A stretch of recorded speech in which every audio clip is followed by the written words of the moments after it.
Well, I mean, in general, it sounds like if you're a first-time home buyer, the picture is more or less pretty bright for you. What about if you are a current owner? How does all this craziness in the last week or so, how does this impact you if you currently own a home? Burn it to the ground. No, I'm kidding. No, it's not that bad, guys. Relax. No, current homeowners, I would say this: you do need to make a decision, and probably sooner than later. And the decision is pretty simple. I mean, this isn't dire. I mean, it's real estate. All right, this isn't like major stuff. And the question is, though, do I want to sell it potentially what could be the highest price, that we've seen in the Triad, probably, I would just say in this 10-year cycle, okay? And there's no right or wrong answer. It doesn't really make any difference. And so I think I think for me, I would look at it this way, is, if your house drops in value, does it really matter? I mean, you got to live somewhere. I mean, what's the option? You buy a tent? No, you're going to live somewhere. So if it goes up, it goes down. For most people, it doesn't really affect everybody. But who should strongly consider, I think, is the folks that feel like 100%. They plan to move in the next 24 to 48 months, whether that's retirement, relocation, downsize, whatever that case may be.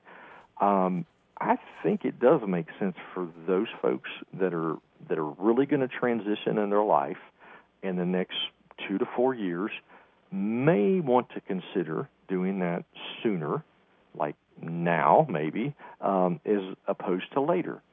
And, anything longer than 4 years, I mean, come on, who knows, guys? Like we said, if we knew everything, we would have bought every house on the planet in 2018, and we'd all be cashing out right now. And, I know, Keith, somebody's going to email me and say, hi, I bought 3 rentals in 2018, and I just sold them and bought, okay, 3 rentals probably isn't going to change your life. I'm talking like buy every house that was on the market, right? Right.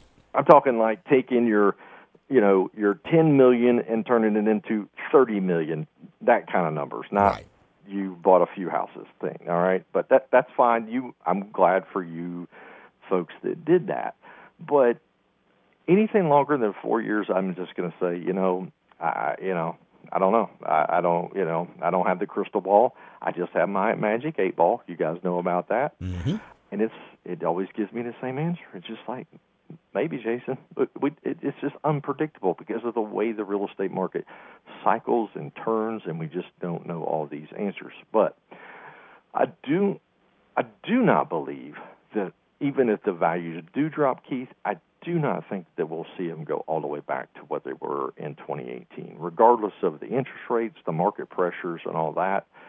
And, yeah, we're probably all going to lose some appreciation. But I don't believe it goes all the way back to zero, all the way back to those 2018 numbers. And I just think our market was underpriced for so long. We lagged behind the whole entire state, pretty much right here in the Triad. And I mean, really, some of our numbers really like even go. You could argue and say, gosh, 2014 to 2016, we should have seen greater appreciation than we did. And we just lagged, and for whatever reason. But the other big thing, and the reason why I don't think it'll go back, is look at all the great things that are going on in the Triad. Look at the growth that is going on around here. I mean, it is absolutely amazing, the changes in the industry and the companies that are moving into the Triad. It's very exciting. We have definitely got on the radar for sure. And then overall, just our state population is predicted to double by 2035 or 2040.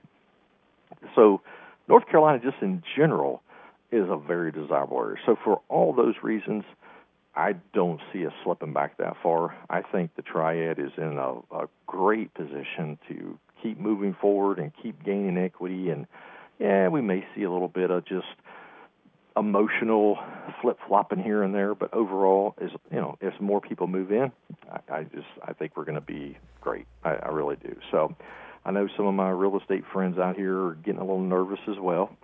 And look, sky's not falling, I promise. Real estate agents, just relax. I'm seeing a lot of terrifying things on social media, and Keith, they don't know because they haven't been around as long as they haven't been through a major change, shift, downturn. And I'm just going to tell you, I've been through a couple, and it's going to be okay. And I would say this: the best thing I can do is tell you, get out of the rooms that have the negative emotional agents and people, and because that stuff sticks to you. It just, if there's negative people, just get away. Do something. I don't know. Walk away from it because you can get sucked into that.